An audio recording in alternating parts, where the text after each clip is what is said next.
story revolves around two friendly travelers from the U.S. who have just landed at Mumbai International Airport on a 4-week-long trip to explore India. Misfortune strikes their trip early as they lose all their documents and belongings. After the airport officials assure them that their documents and belongings will be found, they decide to seek a tour guide. They meet Raju the tour guide outside the airport. Hi there. As you see, we're lost in this place and still would like to explore all the wonderful things about this country. Yes, we've heard all about the beautiful places, spiritual wonders, and the vast diversity of this country. Would you be kind enough to help us experience all that? I don't know about all of India. I'm just a local tour guide, but maybe this is a way to prove to my nagging boss that I can be a good tour guide. Hello, travelers. Of course. Let's start with the local tour of Mumbai first.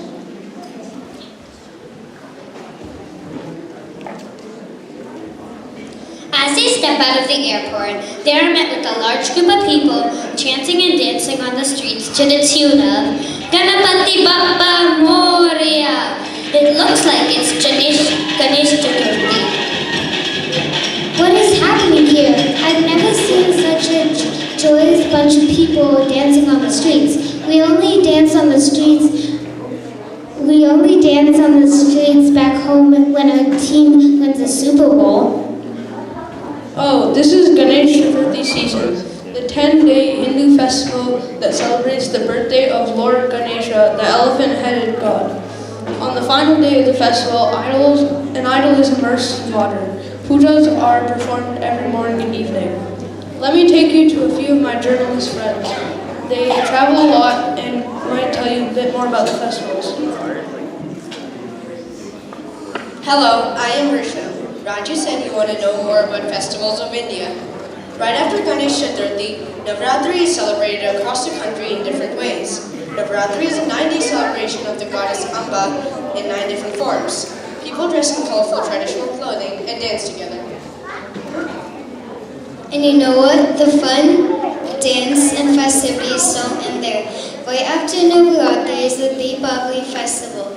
It is the festival of lights that marks the return of Lord Rama from exile of 14 years. You can think of Deepavali as the combination of the 4th of July, Thanksgiving, and Christmas.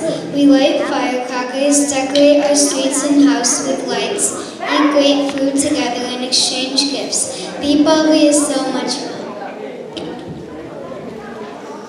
After Deepavali is the spring season festivities.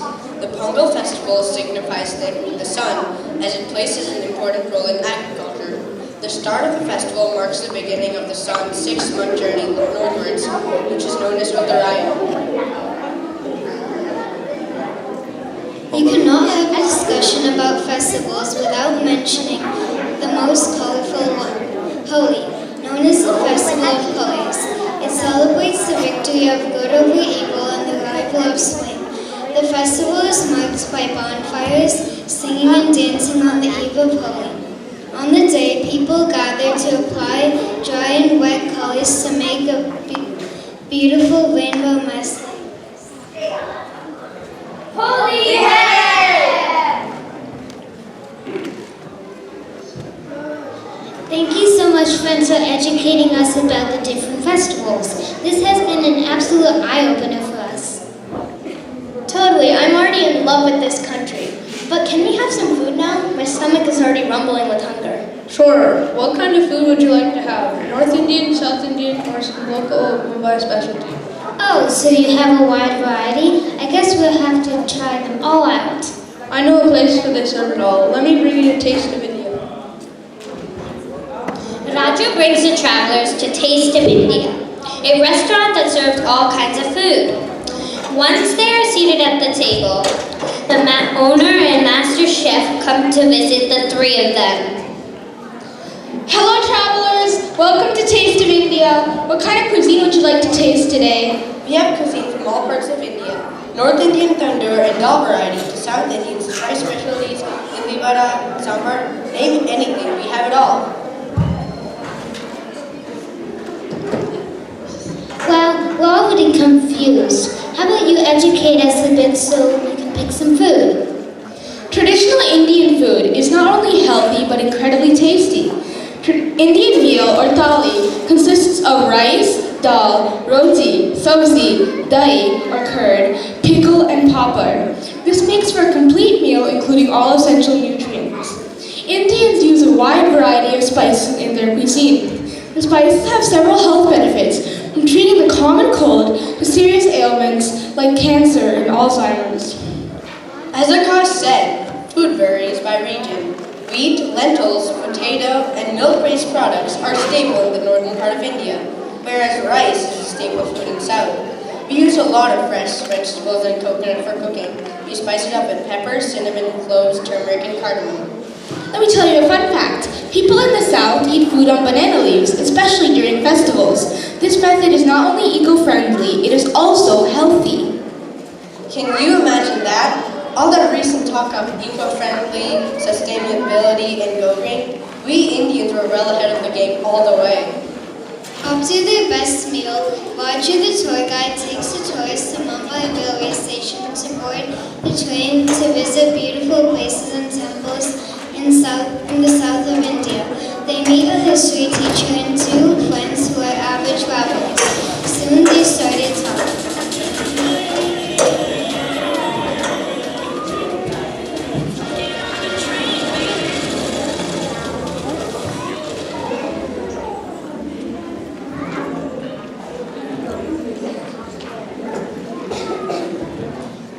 Hello everyone. If I may ask, where are you heading to? Well, we want to explore and know all of India. Roger here, our tour guide, tells me that there are a lot of scenic places and beautiful temples in India. Yeah, that's true. Sorry to interrupt. This is my friend Anjana, and we're traveling. We've been traveling around the country for the last 2 months, and there is so much to see. Let me tell you about some of the beautiful places in India. Starting from the northernmost part of India, there is this beautiful city called Srinagar in Kashmir. It has natural gardens, waterfronts, and houseboats on lakes. The locals are very proud of their pretty and traditional Kashmiri handicrafts. No wonder it's called the heaven on earth.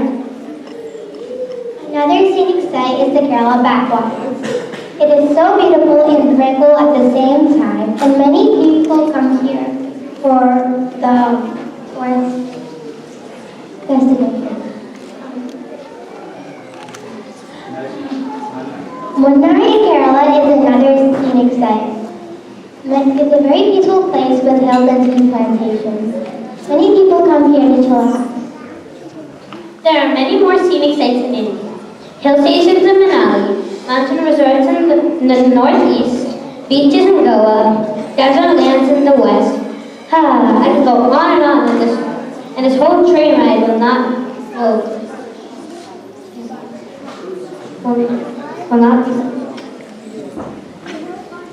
I so want to go to all those places that you mentioned. I'm so looking forward to. India is more than just beautiful places. There are so many spiritual and holy places one must absolutely visit. The holiest of all holy places are the Char Dhams, translated in English as 4 abodes. A visit to these 4 places is a must for all Indians. Think of it as a pilgrimage. Let me tell you about those. The first of these is Yamunotri. It is abode of goddess Yamuna. It's surrounded by lofty peaks, forests, valleys, and the Yamuna River. That is so interesting. Can you please tell us about the other 3 abodes as well? The other dhams or abodes include Gangotri, Kedarnath, and Badrinath. The Gangotri Dham is the birthplace of the river Ganga, which is the holiest river. Did you know? People believe that Lord Shiva drank the waters flowing on Gangotri to cure himself from the poison in his throat. It's a really nice place to visit. I think I know a little about Kedarnath, the other Dham. It is one of the sacred pilgrimage centers in northern India. It is surrounded by breathtaking snowcaps, making it the most remote site among all 4 Char Dham shrines. Kedarnath is dedicated to incarnations of Lord Shiva.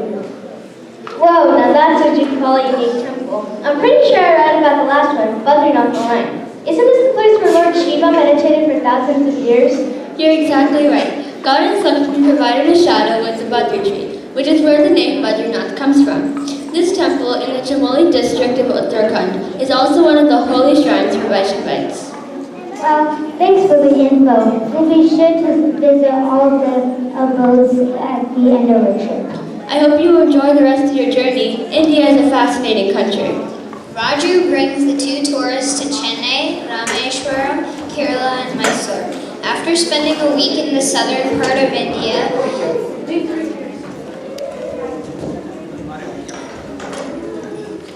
they decide to travel up north. They take the flight this time to Delhi. From there, Raju drives them to Agra to visit one of the greatest wonders of the earth, the Taj Mahal.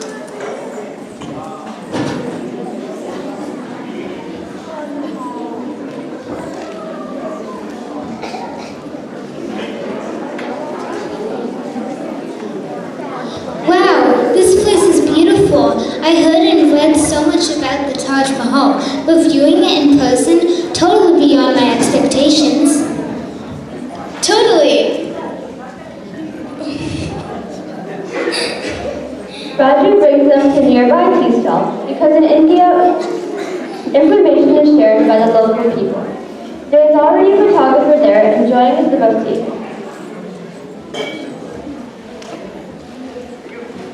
Welcome travelers, it is always my pleasure to see tourists here at my tea stall. I'm sure you have seen the beautiful Taj Mahal, but did you know there's a great love story behind the structure? The Taj Mahal was built by the legendary Mughal Emperor Shah Jahan when his beloved wife Mumtaz Mahal died. The grieving Shah Jahan built a magnificent monument as a tribute to their love.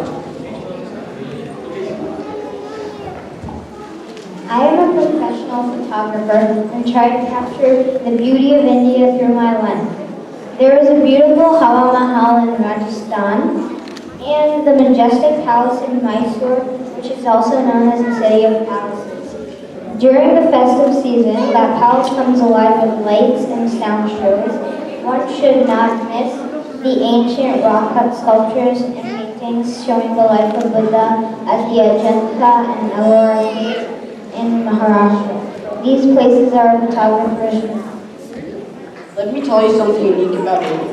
The things that binds the diverse mix of people in this country are the scriptures.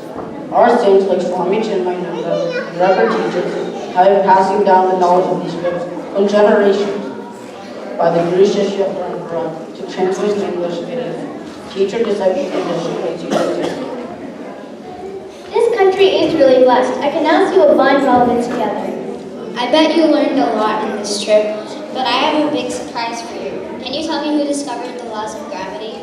Easy peasy. I know my science. That's Sir Isaac Newton for you. That's not completely true. You see, 1,200 years before Isaac Newton proposed the law of gravity, Bhaskara spoke about it in his scripture, Surya Siddhartha. And that's now. It was an Indian scientist, Aryabhatta, who first proposed that the earth was round. It was also an Indian who introduced the concept of zero to the world. That is so enlightening. You were wrong all this time. Well, this trip has been an awesome experience. In a way, I'm happy we lost our travel documents. How about we stay a little more time and enjoy India's sacred land?